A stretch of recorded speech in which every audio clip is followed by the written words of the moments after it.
The Google Pixel 8 Pro is a satisfying showcase for how artificial intelligence is being leveraged in a greater way in our phones, with a smarter, more human-sounding Google Assistant at the helm. Even with a $100 price hike over its predecessor, the Pixel 8 Pro stands out thanks to these AI improvements. I was really hoping that the Pixel 8 Pro would keep the same $899 starting price as its predecessor, but that wasn't meant to be. While I am bummed that you now need to shell out $999 for the Pixel 8 Pro, it's still technically cheaper than the Galaxy S23 Ultra and iPhone 15 Pro Max, both of which now cost $1,199. Despite the $100 price hike over the Pixel 7 Pro, Google still undercuts many flagships in the Pixel 8 Pro's class. Pre-orders for the Pixel 8 Pro are available right now, with general availability in stores and online starting on October 12. In a standard flagship format, the Pixel 8 Pro is available in 3 color options: obsidian, porcelain and bay. The latter blue shade is the most charming of the bunch if you ask me, but I also like that there are 5 colors option to choose from the Google's official Pixel 8 Pro case. I'm a little annoyed that the base storage option of the Pixel 8 Pro still remains at a 128GB. By comparison, Apple and Samsung upgraded the starting storage option of their flagships, the iPhone 15 Pro Max and Galaxy S23 Ultra, to a more reasonable 256GB. If you need more storage, the Pixel 8 Pro will also be available in 256GB, 512GB and 1TB storage options, costing $1,099, $1,199 and $1,299 respectively. At first glance, I think most people would overlook some of the Pixel 8 Pro's subtle design changes, but the changes make it much better to use in the hand. Its design DNA still doubtlessly comes from the Pixel, evident in its camera hump and metal trim. I am drawn instantly to 2 changes with the Pixel 8 Pro's design. The first involves the phone's new matte finish, which makes it more grippy in the hand. Its slight contrast over the sleeker feel of the glass meets metal construction of the last couple of generations of Pixel phones, so I am delighted by this new change. I am also in love with the bay color option with its lighter bluish hue versus the usual black and white selections. The design choice that makes me skeptical about what's going on here is Google's decision to revert back to a single piece of glass with its triple camera arrangement. I've actually shattered the similar one onto the Pixel 6 Pro, so I was thrilled to see Google addressing it by having 2 separate pieces of glass with the Pixel 7 Pro. Going back to a single piece of glass makes me leery because it makes the cameras vulnerable. I would definitely suggest investing in a camera cover case. Beyond that, the Pixel 8 Pro's design doesn't look radically different. It feels good in the hand, seems solidly constructed and features the same IP68 rating, all of the qualities I expect in a premium flagship phone. After spending more time with the Pixel 8 Pro's new temperature sensor, the more I realize it's not as practical to use as other implementations I have seen. The sensor's positioned on the back of the phone just underneath the camera's LED flash. You would think it'd be used to measure your body temperature, which it should do later since Google is seeking out FDA clearance for that purpose. At the moment though, the Pixel 8 Pro's new sensor is meant to measure the surface temperature of the objects. While there are logical reasons to do this, such as knowing if the ground's too hot for your 4-legged friends to walk on, I think I'd rely more on common sense for that. Nevertheless, you need to keep the sensor about 2 inches away from what you are measuring. However, you will also need to select what type of material you are trying to measure through the thermometer app, which I suppose is necessary to get a more accurate result. I just can't see the practicality of this, especially when there are laser temperature guns and thermal cameras that could effectively do the same things from the further distances. Take, for instance, phones that have built-in thermal cameras which can measure heat signature from faraway distance. I just don't understand Google's logic behind the temperature sensor, which ultimately feels more like a novel addition than a necessary tool. One of the biggest shortcomings about the Pixel 7 Pro was its display. It simply wasn't as bright as other flagship phone screens. Fortunately, Google's looking to change that with the 6.7-inch 1344 by 2992 Super Actual display of the Pixel 8 Pro, which is rated to reach 1600 nits with HDR brightness and 2400 nits peak brightness. Google's confident about the improvements of its new display, and our benchmark testing reveals it's one of the biggest around. Reaching a peak brightness output of 1526 nits, it nearly matches the iPhone 15 Pro Max's peak output of 1550 nits. Compared to the Pixel 7 Pro, pitiful 927 nits of brightness produced in our testing, the Pixel 8 Pro panel blows its predecessor away. I saw this firsthand when I took the two devices outside to watch a movie trailer, with the Super HD display being substantially brighter and easier to see. It also helps the Pixel 8 Pro's 120Hz refresh rate gives it that battery smooth look while scrolling through websites and across the interface. The refresh rate scales from 1 to 120Hz, which should help save on battery life. I was skeptical at first, but I have to admit it's a relief that Google improved the display for this new phone. This is where it gets exciting for the Pixel 8 Pro, which further differentiates itself from the standard Pixel 8. On the back, the Pro rocks a triple camera arrangement, a 50MP main camera, 48MP ultra-wide camera and a 48MP telephoto with 5x optical zoom. The biggest change here is ultra-wide camera, which jumps up to 48MP compared to the Pixel 7 Pro's 12MP shooter. That, along with its 5x zoom telephoto lens, are the two main distinctions of the Pixel 8 Pro's camera versus Pixel 8. Of course, this would have been a prime opportunity for Google to extend the range of its telephoto camera, but it's been left to the same 5x telephoto range as it's the Pixel 7 Pro. I am a little bummed by this because the iPhone 15 Pro Max made the jump to 5x zoom as well, so Google no longer holds an advantage over its rival when it comes to zooming. As you could expect, everything about the cameras on the Google Pixel 8 Pro are better, with Google claiming improved low-light photography, sharper selfies, and its best zoom yet. The main camera proves that with this shot of Bethesda Terrace in Central Park, details are plentiful while dynamic range is handled well between the shadows in the trees and the brighter spots where the light's hitting them. Compared to the iPhone 15 Pro Max, I also like how the Pixel 8 Pro image has a higher contrast. Check out the details.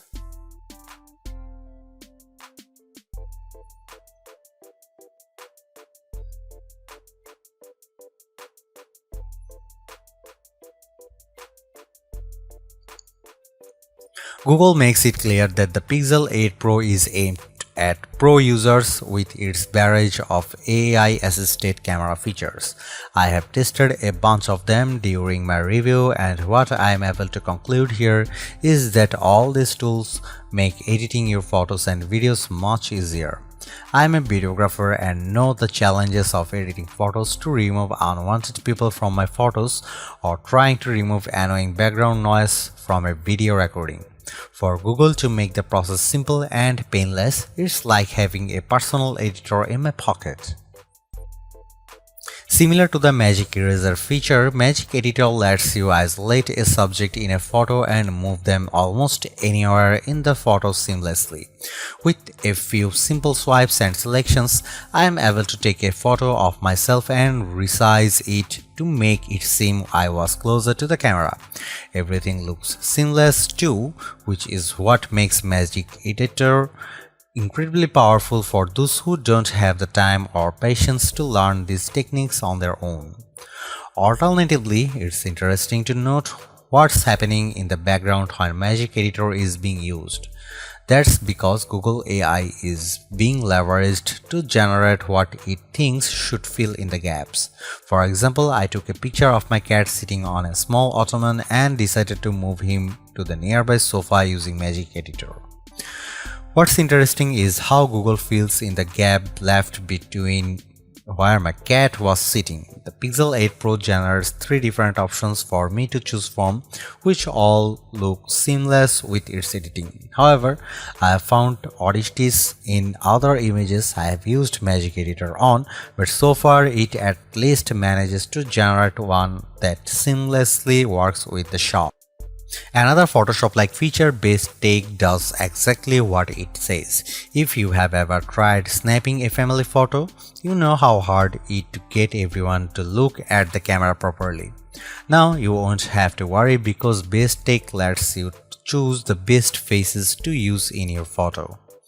so that you can have the best result with happy faces all around.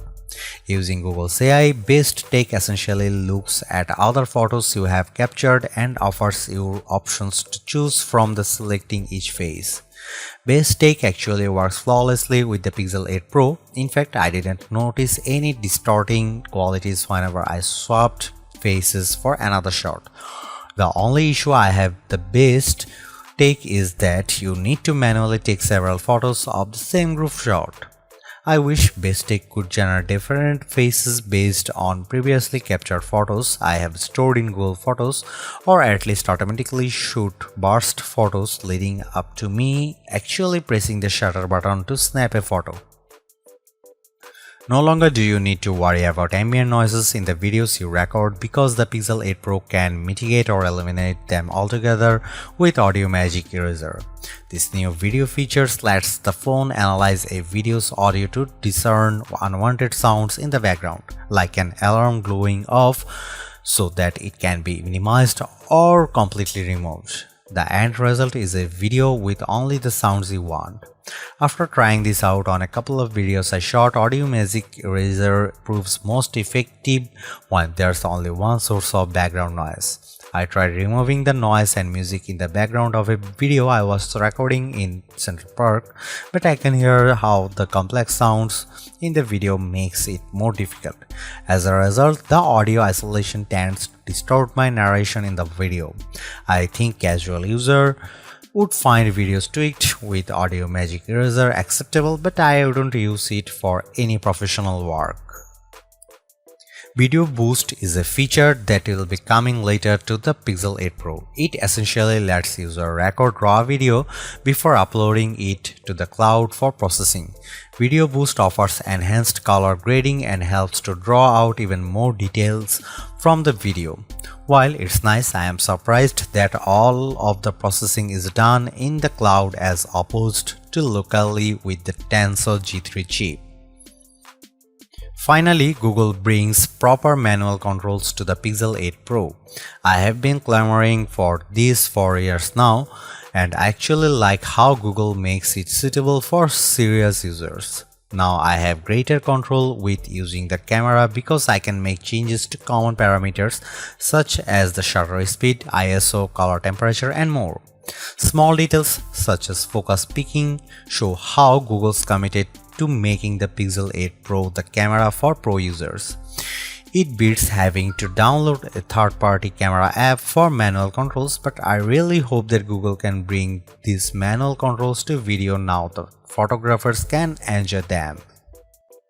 Video recording still tops out at 4K 60 FPS. I was honestly expecting better given all the hoopla around the power of its Tensor G3 chip. So far, the Galaxy S23 Ultra remains one of the few flagships to offer 8K video recording.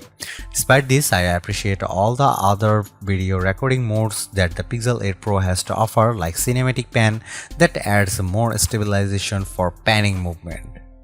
Check out the video sample.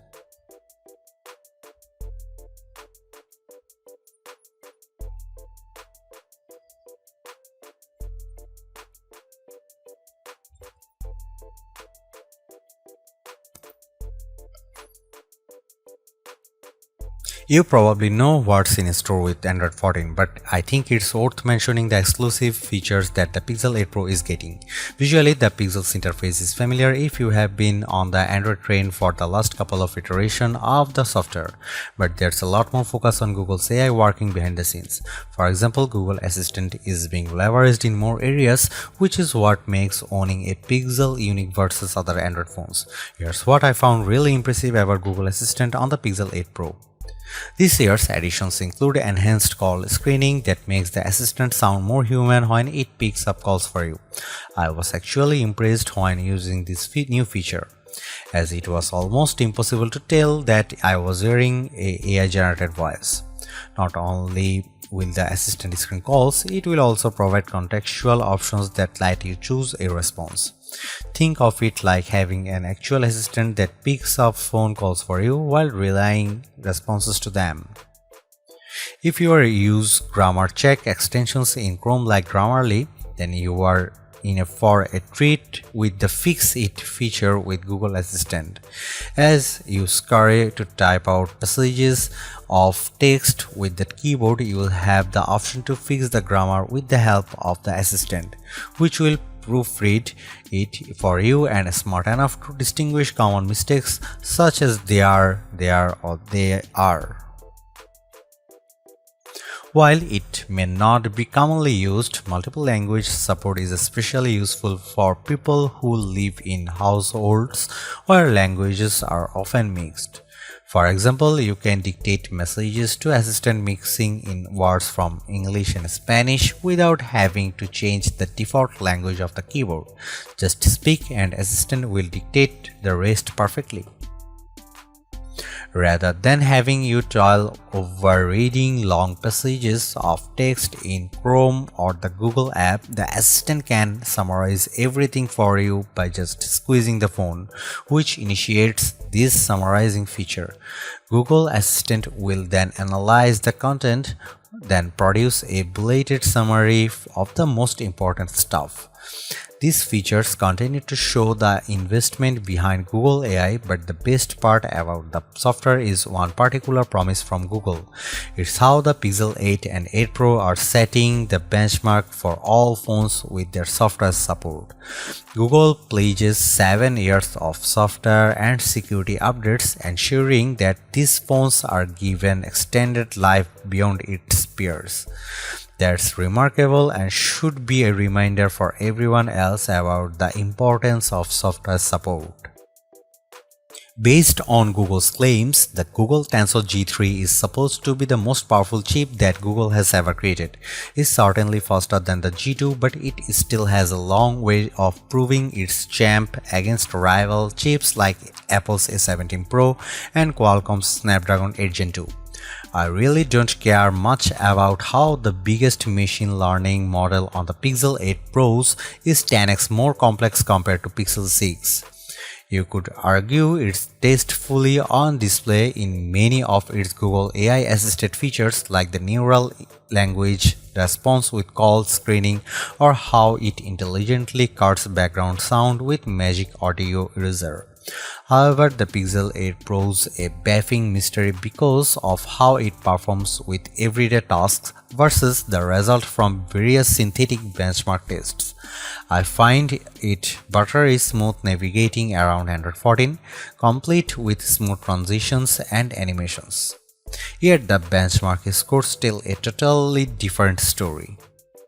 In Geekbench, the Pixel 8 Pro pulls in a score 1699 and 3666 with the single and multi-core tests respectively. The phone beats the Galaxy S23 Ultra in the single-core test, but it's a far cry from matching the numbers posted by the iPhone 15 Pro Max on the multi-core test. There's even a greater disparity testing out its graphic processing power. The Pixel 8 Pro trails the 87 FPS and 92 FPS results posted by the Galaxy S23 Ultra and iPhone 15 Pro Max with 3D Mark. Even worse is the 71 seconds it takes the Pixel 8 Pro to render video with Adobe Premiere Rush versus the much faster 24.5 and 39 seconds it took for the iPhone 15 Pro Max and Galaxy S23 Ultra. Benchmark test aside, I note that Pixel 8 Pro is one of the most responsive phones I have tested this year. Games I ran on the Pixel 8 Pro had decent frame rates that make them playable, so I don't want to totally discredit the Tensor G3's processing power. However, I can't overlook how it trails its rivals in these key areas. Call it an Easter egg, but Google generously fashions in Wi-Fi 7 support with the Pixel 8 Pro. While average person may overlook this feature, it should have great effect for streaming videos or downloading large files. This probably makes the Pixel 8 Pro a bit more feature-proof. However, you will need to upgrade to a Wi-Fi 7 router in order to take advantage of better connectivity. I can't stop focusing on how the Pixel 8 Pro is one of the smartest phones I have ever came across. For once, I can confidently say that it's the assistant I need to make my workflow more efficient and streamlined. All of the AI-assisted features in the Pixel 8 Pro reveal how it takes all the complications in our lives and makes them uncomplicated, like how editing photos is a clinch with Magic Editor or how call screen intelligently responds to phone calls. Even better, I am satisfied knowing that the Pixel 8 Pro improves on every aspect over last year's disappointing Pixel 7 Pro. This new Pixel is a far stronger contender in our best phones list, but it's hard to overlook how the competition still beats it in a critical areas such as performance, battery life, and cameras. Honestly, all of those areas have improved here, but the competition still does it better. But at the same time, it's impossible to dismiss how the Pixel lineup continues to undercut the competition in price. You will save a couple $100 by choosing the Pixel 8 Pro over its closest competitors. So in that regard, it offers all the value I had wanted to find in a flagship phone. Really, you won't be disappointed by the phone, especially when it's the only phone that I can confidently count on to answer phone calls for me where I can't.